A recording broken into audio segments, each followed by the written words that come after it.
राज्यातील सत्ता समीकरणं बदलली आणि अनेकांचे पक्ष देखील बदलले.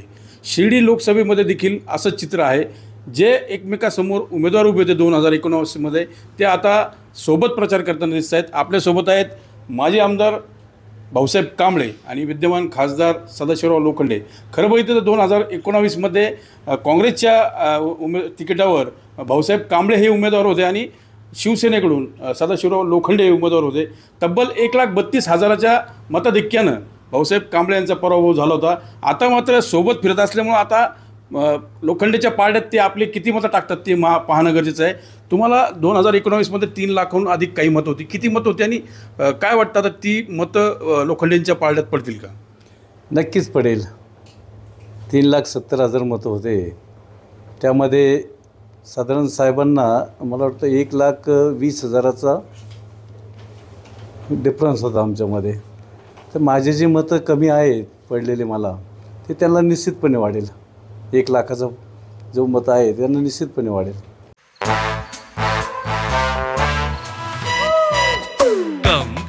Come my love, please don't say no baby, come my love. V-Guard के air coolers extra large cooling pads के साथ जो अच्छों को ठंडा करे. V-Guard air coolers, long lasting cooling. तसं बघितलं तर उद्धव बाळासाहेब ठाकरे गटाकडून तुमचंही नाव चर्चेत होतं उमेदवारीसाठी. मात्र ते भाऊसाहेब वागचौरेंनी अचानक प्रवेश केला आणि तुमचं नाव चर्चेतून मागे पडलं. काय वाटतं खरोखर उद्धव बाळासाहेब ठाकरेंनी उमेदवारी देताना त्याचा विचार करायला पाहिजे? कारण एक विद्यमान खासदार ज्याला तिकीट जाहीर झालं होतं 2014मध्ये त्यांनी शिवसेनेला रामराम ठोकला होता. काय बघतं त्याच्याकडे? निश्चितपणे जर चर्चेत नाव असतं किंवा विचारलं असतं तर निश्चितपणे मी उमेदवार असतो यांच्यासमोर आज. परंतु विचारलं गेलं नाही आणि अचानक वागचौरे साहेबांचा प्रवेश करून घेतला. कुठंतरी चर्चा व्हायला पाहिजे होती असं मला वाटतं.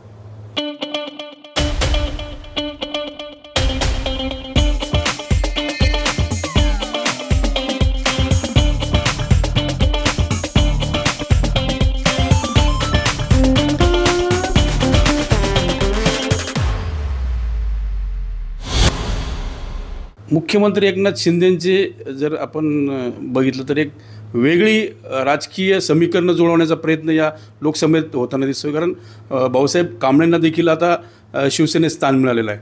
मागचं तुमचं मताधिक्य त्यासोबत आता प्लस यांची मतं, काय वाटतं किती मताधिक्याने तुम्ही निवडून येशाल? काय विश्वास जाणवतो? या ठिकाणी राज्याचे मुख्यमंत्री शिंदेसाहेबांनी जनमतामध्ये सर्वसाधारण लोकांना न्याय देण्याची भूमिका, मला वाटते मी अनेक वर्ष सामाजिक काम करत असताना असा मुख्यमंत्री म्हणजे 18 तास लोकांची सेवा करण्यासाठी ज्यांच्या बंगल्यावर गेलो, ऑफिसला गेलो, रस्त्यात बसले, कधी पण सर्वसाधारणाला न्याय देण्याची भूमिका राज्याचे मुख्यमंत्री म्हणून शिंदेसाहेबांची नोंद होईल.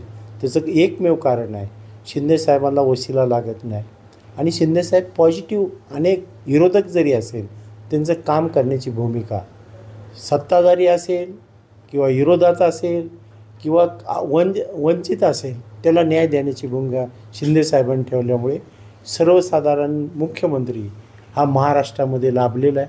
आणि त्यांना आम्ही ज्या वेळेस शिंदेसाहेबांकडे गेलो आणि आम्हाला अनुभव आहे या ठिकाणी निलवंडीला पाणी सोडण्याचा असेल, या ठिकाणी काही विकासाचे कामं योग भवनच्या रूपाने असेल, हायमॅक्सच्या रूपाने असेल आणि कोल्ड स्टोरेजच्या रूपाने असेल, नाविन्यपूर्ण काम करण्याची संधी मला शिंदेसाहेबांनी मिळवून दिली.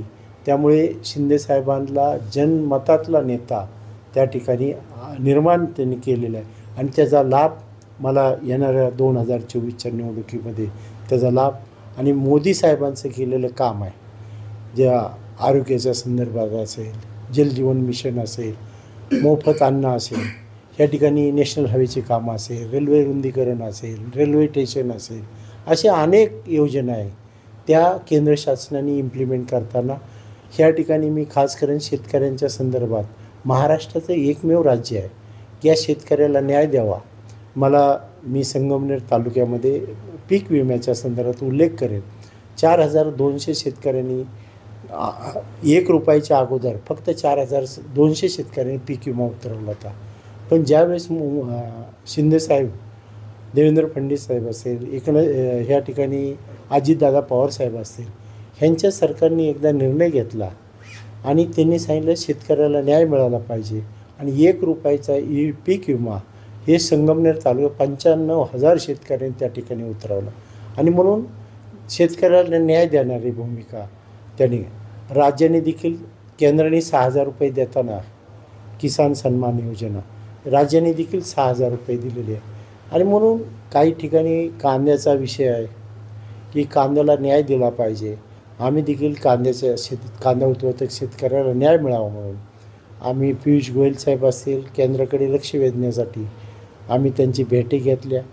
आमच्या भागामध्ये नगर जिल्ह्यामध्ये कांदा उत्पादक शेतकरी आहेत, त्याला 19 रुपये 75 पैसे भाव होता आणि नाशिकसारख्या भागामध्ये 24 रुपये 5 पैसे होता. म्हणून आम्ही शासनाचं आमच्या लक्ष वेधण्यासाठी आम्ही गांधीजीच्या पुतळ्याजवळ कांद्याच्या माळ घालून एक नाविन्यपूर्ण लक्ष आकर्षित करण्यासाठी आणि ज्यावेळेस संसद सुरू होती त्यावेळेस महात्मा गांधी पुतळ्याच्या खाली तुम्ही कांद्याची माळ घालून आंदोलन केलं होतं. ही झाली विकास कामं. आता खरं तर जेव्हा शिवसेनेत उभी फूट पडली त्यावेळेस शिर्डीमध्ये आदित्य ठाकरे ज्यावेळेस आले होते त्यावेळेस असं म्हटलं गेलं की बबनराव घोलप आमचे हुकुमी अक्का आहेत म्हणून. मात्र आता हा हुकुमी अक्का पुन्हा एकदा एकनाथ शिंदेंकडे गेलेले आहेत आणि लवकरच ते प्रचारात सक्रिय होणार आहेत, तुमच्यासाठी देखील प्रचार करणार आहेत. याचा अर्थ पहिले भाऊसाहेब कांबळे त्यानंतर आता बबनराव घोलप. कसं बघता तुम्ही आता हे त्रिकूट जे प्रचाराला लागल्यानंतर? ह्या मतदारसंघामध्ये काम करत असताना विकासाच्या मुद्द्यावर आणि लोकसभेच्या धर्तीवर ही निवडणूक होणार आहे. मी काय काम केले त्या संदर्भात मी लोकांना सांगेन, परंतु ह्या विकासाच्या संदर्भात राज्याचे मुख्यमंत्री एकनाथ शिंदे साहेबांच्या विचाराशी आणि कामाची बांधिलकी ठेवून या ठिकाणी कांबळे साहेब आले, घोलप साहेब आले, त्यांचं मी खासदार म्हणून स्वागत करेन आणि न्याय देण्याचं काम आहे.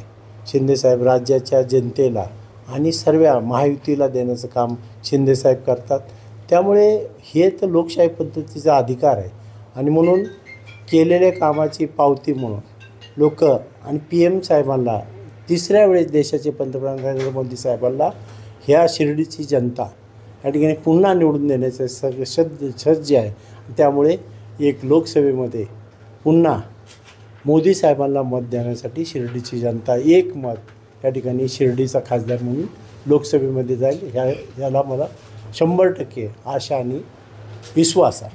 मला विजयाची आशा आहे. एकंदरीत बघितलं तर बबनराव घोलप यांची एंट्री शिवसेनेत झाल्यानंतर त्यांचा देखील जो या ठिकाणचा संपर्क आहे तो कामी येणार आहे आणि ते सुद्धा प्रचार करताना म्हणजे सदाशिव लोखंडे यांचा प्रचार करताना सक्रिय होताना दिसणार आहेत.